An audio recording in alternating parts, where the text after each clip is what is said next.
Well, hello, the internet. Welcome back to another edition of the Breakfast Club with Got That Funk. Thanks for joining me. I know it's been a while, and I apologize for that. Haven't been in the mood. It's really that simple, but I'm back here for the moment, and hopefully I'll be posting here more regularly again. Now, like a lot of people, I've got my own ideas about what the future might bring. I'm one of these people who can't help but speculate.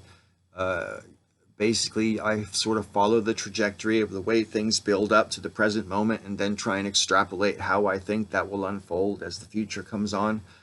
There have been times in my life when I've been spot on when I do that, and obviously much more times that I'm off base completely and the things I think might happen never materialize.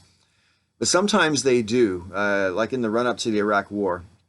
I was very active on my blog back in those days, and I warned about a lot of stuff, and more than half of the stuff I was warning about actually came to pass.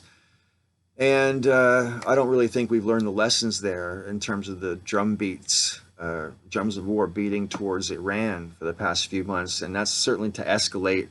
Anytime Trump finds himself in hot water, there will be some new thing about Iran, because that's what he does. He has a whole bunch of pots boiling at the same time and points to each one and look, this one's about to explode, that one's about to explode, look over here, look over there. That's one of his tactics, and I think it's kind of obvious at this point. I digress completely. I speculate about what might be coming. And, we all know that there was some level of interference in the 2016 election process from Russia. I'm not going to pretend to know exactly what they did or the efficacy of their interference.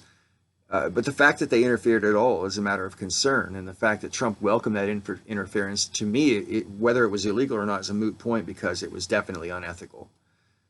That's really not what this video is about, though. This video is about me sort of extrapolating what's already happened, bringing us to the current moment, and then looking on to 2020 to think about how it might unfold.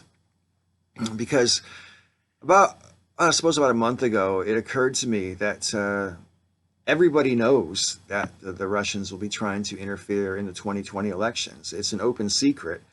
Trump even jokingly said to Putin last time they were together, hey, don't mess around in the 2020 election. Aha, aha. He might as well have winked. Anyway, so there's going to be some sort of interference on some sort of level. Whether it is sophisticated or not remains to be seen, and whether it's effective or not remains to be seen, obviously. But here's the thing. Because everyone's expecting it, everyone's going to be looking for it. And with that in mind, I know what I would do if I was the bad guy in this scenario. If I was the bad guy in this scenario, and everyone was going to be looking for me to interfere with the election, I would deliberately make Trump's opponent win and leave an obvious trail of breadcrumbs to make it absolutely explicitly clear, to the point where it's arguably an act of war, that we interfered in your election, and we swung it to make, where, I don't know, Kamala Harris or Bernie Sanders or whoever ends up getting the nomination, make them the winner. And because the trail of breadcrumbs is so obvious and the Democratic candidate will have won, Trump will then say, Russian interference swung the election. I declare the election invalid. And when Democrats say, how can you do this? He'll say, look, you said if there was interference last time, it shouldn't have counted. Now we know for sure there's this interference. We see this evidence that has absolutely incontrovertible evidence that it's happened, and that, clearly we can't trust the result. So your guy won the result, and we can't trust that. We can't hold a new election because there's no constitutional provision for that.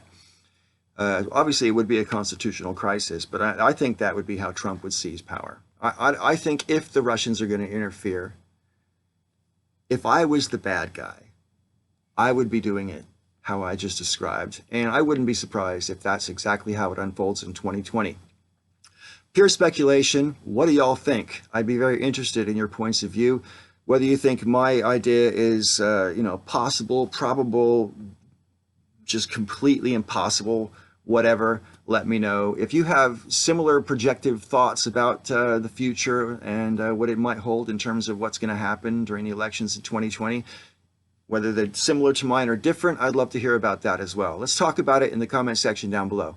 I want to thank you for watching this video. Until next time, may all your ups and downs be ups.